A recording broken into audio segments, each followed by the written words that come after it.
بسم اللہ الرحمن الرحیم الفصل الثالث عن ابی قتادہ قال، حضرت ابو قتادہ سے مروی ہے، فرمایا قال رسول اللہ صلی اللہ علیہ وسلم الآیات بعد المئتین، اللہ کے رسول صلی اللہ تعالی علیہ وسلم نے ارشاد فرمایا کہ بڑی نشانیاں 200 کے بعد ہیں، مطلب قیامت کی جو بڑی بڑی نشانیاں ہیں یہ ہجرت کے 200 سال بعد رونما ہوں گی یا ظہور اسلام کے 200 سال بعد نمایاں ہوں گی، سامنے آئیں گی۔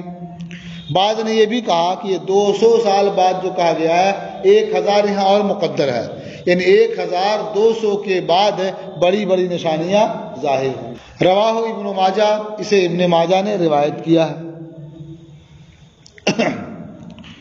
وعن ثوبان قال، اور حضرت ثوبان سے مروی ہے، انہوں نے فرمایا قال رسول اللہ صلی اللہ علیہ وسلم اذا رأيتم الرايات السوداء قد جاءت من قبل خراسان، اللہ کے رسول صلی اللہ تعالی علیہ وسلم نے ارشاد فرمایا جب تم سیاہ پرچموں کو دیکھو کہ خراسان کی جانب سے آ چکے ہیں، فاتوها، تو تم ان پرچموں کے پاس آ جاؤ، فإن فیہا خلیفۃ اللہ المہدیہ، کیونکہ ان پرچموں میں اللہ کے خلیفہ مہدی ہوں گے۔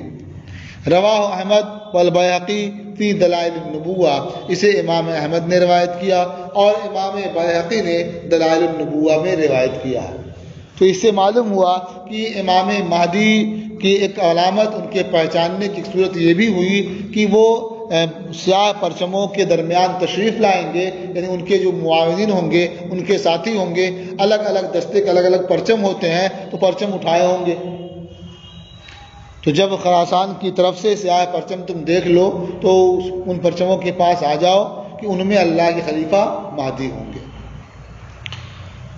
وعن ابی اسحاق قال، اور حضرت ابو اسحاق سے مروی ہے، فرمایا قال علی ونظر الی ابنہ الحسن، حضرت علی مرتضیٰ نے فرمایا اس حال میں کہ انہوں نے اپنے بیٹے حسن کی طرف نظر کی، فرمایا ان ابنی ھذا سید کما سماہ رسول اللہ صلی اللہ علیہ وسلم، یقیناً میرا یہ بیٹا سید ہے، میرا یہ بیٹا سردار ہے، جیسا کہ اللہ کے رسول صلی اللہ تعالی علیہ وسلم نے اس کا ذکر فرمایا ہے یا اس کا نام سید رکھا ہے۔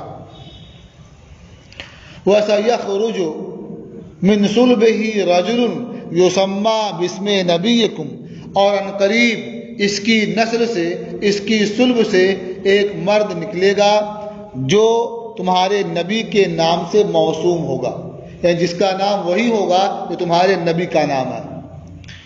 یشبہہ فی الخلق ولا یشبہہ فی الخلق، وہ شخص اخلاق میں، کردار میں نبی کریم صلی اللہ تعالی علیہ وسلم کے مشابہ ہوگا، ولا یشبہہ فی الخلق، اور صورت میں، جمال میں مشابہ نہیں ہوگا۔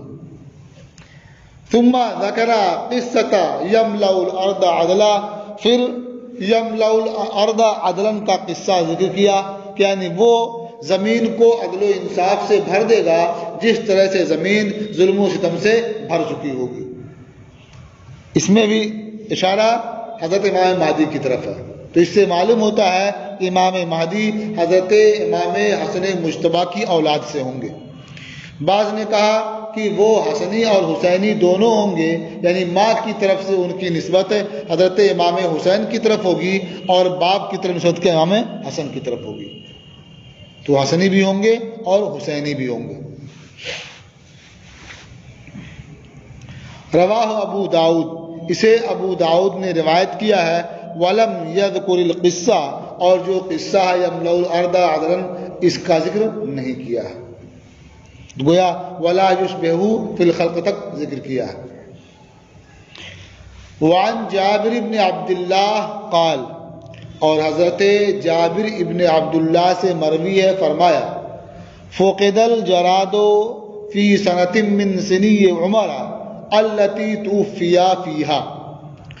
حضرت عمر کے دور خلافت میں ایک سال، اس سال جس میں آپ کی وفات ہوئی، سنین یہ جمع ہے سنہ کی، یعنی حضرت عمر کے دور خلافت میں جس سال، اس سال میں جس میں ان کی وفات ہوئی، ٹڈی ناپید ہو گئی.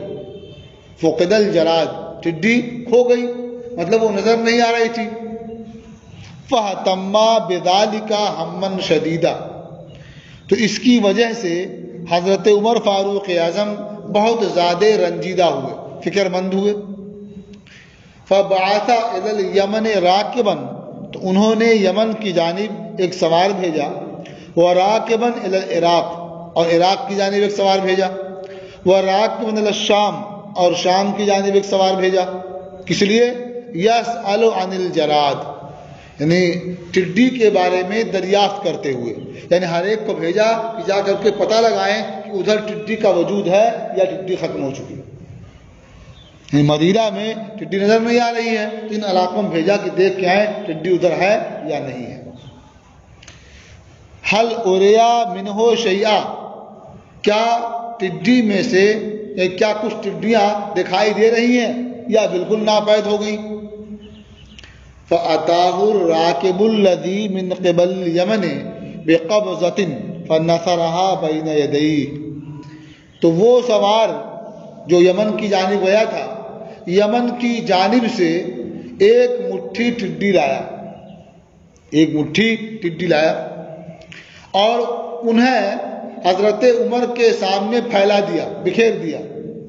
فَلَمَّا رَآهَا، جب حضرت عمر نے ٹڈیوں کو دیکھا، کبرا، تو انہوں نے تکبیر کہی، اللہ اکبر کہا. وقالا، اور فرمایا، سمعت رسول اللہ صلی اللہ علیہ وسلم یقول، میں نے اللہ کے رسول صلی اللہ تعالی علیہ وسلم کو فرماتے ہوئے سنا، ان اللہ عز وجل خلق الف امت، اللہ عز و جل نے 1000 امت پیدا فرمائی ہے. 1000 امت پیدا فرمائی ہے. یہاں افراد مراد نہیں ہیں بلکہ جنس. 600 منہا فی البحر، 1000 امتوں میں سے 600 دریا میں ہیں، سمندر میں. و400 فی البر، اور 400 یہ خشکی میں ہیں. فَإِنَّ أَوَّلَ هَلَاكِ هَذِهِ الْأُمَّةِ الْجَرَادُ، اس امت میں سب سے پہلے ہلاکت ٹڈی کی ہوگی، یعنی جو امت ہلاک سب سے پہلے ہوگی، ختم ہوگی، وہ ٹڈی ہے. فَإِذَا هَلَكَتِ الْجَرَادُ تَتَابَعَتِ الْأُمَمُ كَنِظَامِ السِّلْكِ، تو جب یہ امت ٹڈی ہلاک ہو جائے گی، ختم ہو جائے گی، تو باقی امتیں لڑی کے دھاگے کی لڑی کی طرح سے ایک کے بعد دیگرے ہلاک ہو جائیں گے. مطلب کیا ہے کہ 1000 امتیں، یعنی 1000 جنس کی امتیں اللہ تعالیٰ نے پیدا فرمائی ہیں. 600 تو دریا میں ہیں جنہیں ہم دیکھتے بھی نہیں سب کو، اور 400 خشکی میں ہیں، ان میں سب کو ہم نہیں دیکھ پاتے. لیکن ان سب میں سب سے پہلے جو امت ختم ہوگی، ہلاک ہوگی دنیا سے، وہ کون سی ہوگی؟ یہ ٹڈی ہوگی. اور جب یہ ختم ہو جائے گی، اس کا وجود ختم ہو جائے گا، تو باقی امتیں بھی لگاتار ہلاک ہونے لگیں گی. ایسے ہی ہے جیسے لڑی میں موتیاں پرو دی گئی ہوں اور اس کا دھاگا کاٹ دیا جائے، توڑ دیا جائے، تو دھاگا ٹوٹتے ہی سارے دانے ایک کے بعد دیگرے گرنے لگتے ہیں. تو ایسے ہی اس کے ہلاک ہونے کے بعد یہ ساری امتیں ایک کے بعد دیگرے ہلاک ہونے لگے. تو جب ٹڈی کو نہیں دیکھا انہوں نے، انہیں فکر لاحق ہو گئی کہ ایسا تو نہیں کہ موقع آ گیا ہو ٹڈی ہلاک ہو گئی، اب اگر وہ ہلاک ہو چکی ہے باقی امتیں بھی ہلاک ہو جائیں گی، اس لیے فکر مند ہو گئے تھے وہ. رواہ البیہقی فی شعب الایمان، اسے امام بیہقی نے شعب الایمان میں روایت کیا ہے. کہ یہ باب یعنی باب و اشراط الساعہ یہ ختم ہوا. اب یہ بالکل قیامت جب قریب آ جائے گی، اس وقت جو نشانیاں ہوں گی، جو علامتیں ہوں گی، اور دجال کا ذکر اگلے باب میں انشاءاللہ آپ پڑھیں گے.